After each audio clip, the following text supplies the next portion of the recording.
Le laboratoire de mycologie est un centre de ressources biologiques enraciné dans les domaines agroalimentaire, agro-industriel, environnemental et biotechnologique. Son expertise est basée sur une collection unique de champignons filamenteux, lévuriens et mycorhiziens arbuscules, hébergés au sein de la mycothèque de l'Université catholique de Louvain. Cette mycothèque fait partie d'un consortium de plusieurs collections nationales réunies dans les BCCM, les collections coordonnées belges de micro-organismes. Cette mycothèque est riche d'à peu près 30 000 souches différentes et cela fait de cette mycothèque une des plus importantes collections au niveau mondial. Ces activités s'articulent autour de 3 axes: la préservation du matériel biologique, la recherche et le service à la société et à l'industrie. Ce matériel biologique provient de la recherche des scientifiques du laboratoire et de leur mission à travers le monde, mais aussi de dépôts par des chercheurs externes et des industriels. Une première activité très importante du laboratoire est la préservation du matériel biologique. Alors cette préservation est importante pour maintenir la stabilité génétique et donc les propriétés des champignons, des levures et des mycorhizes. Alors nous avons 5 modes de préservation du matériel. Le premier et le second, c'est la préservation sous eau et sous huile. Il s'agit simplement de transférer un fragment du champignon sur une pente dans un tube à essai et ensuite de recouvrir ce champignon avec de l'eau ou de l'huile. Cela diminue les échanges gazeux. La troisième mode de préservation, c'est la lyophilisation. Il s'agit de sécher un organisme dans des ampoules qui seront ensuite scellées et stockées à température constante. La quatrième technique, qui est la plus importante car elle assure la meilleure stabilité génétique, est la cryopréservation. La cryopréservation consiste à introduire le champignon dans des pailles et ensuite de cryoconserver ces pailles à moins 130 degrés centigrades. La dernière méthode, celle de la culture continue, consiste à repiquer le champignon en symbiose avec sa racine de manière continue dans les boîtes de pétri. Elle est appliquée aux champignons mycorhiziens arbuscules pour lesquels les 4 autres méthodes ne sont pas d'application à l'heure actuelle.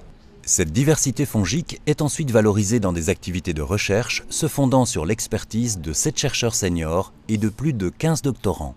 La seconde activité très importante au laboratoire est la recherche. Nous avons 3 grands domaines d'activité de recherche qui sont l'agroalimentaire, l'agro-industrie, l'environnement et la biotechnologie. Alors, concernant l'agroalimentaire, il s'agit d'étudier le rôle, la fonction des champignons à la fois dans la production d'aliments, mais également des champignons qui détériorent ces aliments.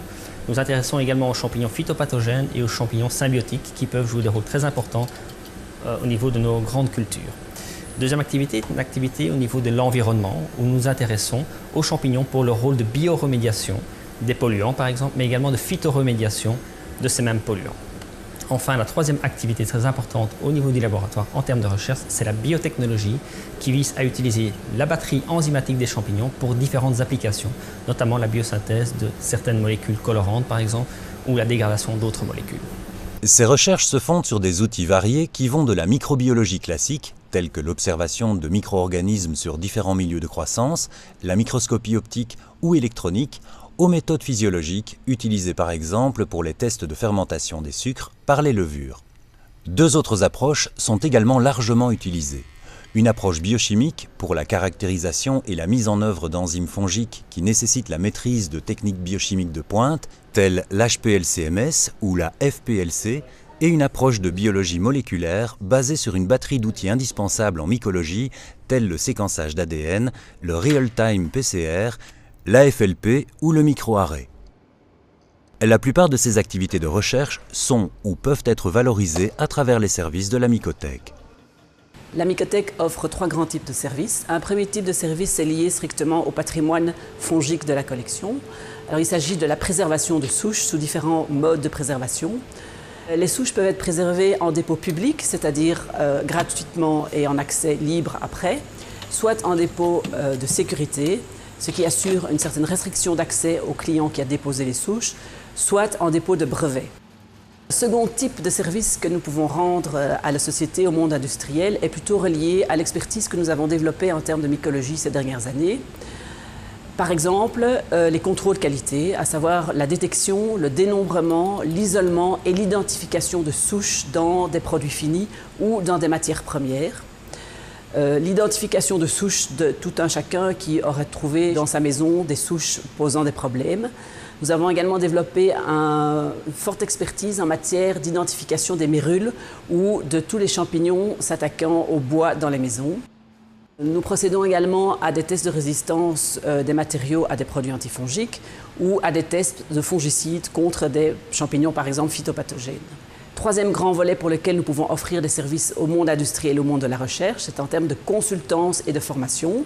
Consultance par déplacement en entreprise pour évaluer un petit peu les problèmes liés à des contaminations fongiques, par exemple dans la chaîne de production.